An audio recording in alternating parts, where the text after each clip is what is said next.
काशीचं आणि विहिरीचं पाणीचं कार्यक्रमासाठी गावी आलेलो होतो. तर पहाटे 5 वाजताच उठून शेतामध्ये जाऊन मस्तपैकी आंघोळ केली आणि विहिरीचं पाणी भरून गावामध्ये आणलं. ओल्या कपड्यांनी पूर्ण गावामध्ये सगळे जे देव आहेत आपले ते वाजत गाजत मस्तपैकी ज्योतिबाला पाणी घातलं, मारुती राहायला घातलं.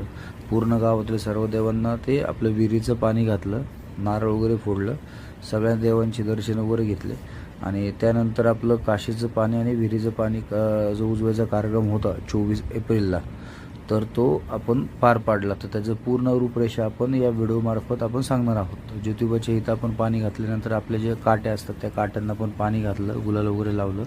त्यानंतर होमचा कार्यक्रम चालू झाला.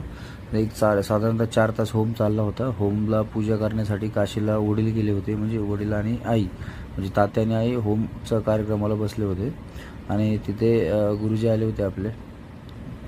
त्यानंतर होमचा पूर्ण कार्यक्रम चालू झाला. साधारणतः 4 तास लागले. इकडे बाहेर स्वयंपाकाची तयारी चालू झाली होती.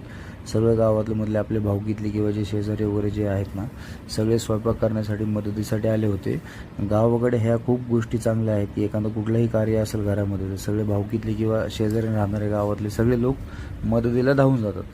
त्यानंतर आपले होमची पूजा झाल्यानंतर आरती घेतण्यात आली. त्यामध्ये आमच्या आईने, वडिलांनी, आमच्या 4ही मावशी आल्या होत्या. त्या मावशांनी आरती घेतली तिकडे. त्यासोबत आपले बहीण पण आली होती, चुलत बहीण.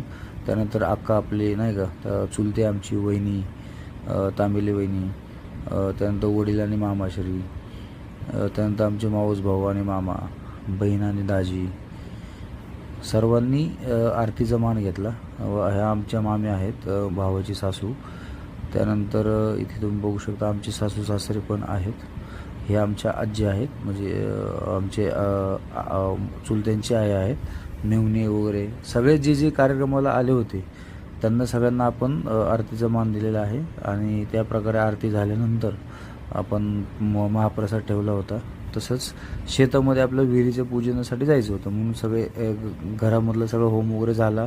तर शेतातल्या होमसाठी सगळेजण आरती वगैरे प्रसाद वगैरे घेऊन शेताकडे गेलो. मग आपण मस्त टेम्पोमध्ये सगळ्या महिलांना बसून शेतामध्ये आणलं. तर हे आपलं इथं भोगादेवी मंदिर आहे आपलं, जे खूप प्रचलित आहे या एरियामध्ये. तर सगळे लोक तिथं टेम्पोमधनं उतरून मस्त येत होते साईडनी. सगळे आल्यानंतर हलगीने वाजत वाजत सगळे आपण तिथं आलो. भोगादेवीची पूर्ण पूजा वगैरे केली, मंदिर वगैरे पुसून किंवा जे विहिरीचं पाणी आणलं होतं आपण ते पाणी घालून त्यांची पूजा वगैरे केली. तिथं काय आरतीची गाणी वगैरे झाली, नैवेद्य वगैरे ते सगळं तिथं ठेवण्यात येत आहे. हे सगळे महिला मंडळ आले होते, आपले सगळे पाहुणे रावळे जेवढे जवळचे होते ते सगळे आले होते. त्यानंतर आरतीची तयारी चालू झाली. त्यानंतर आपण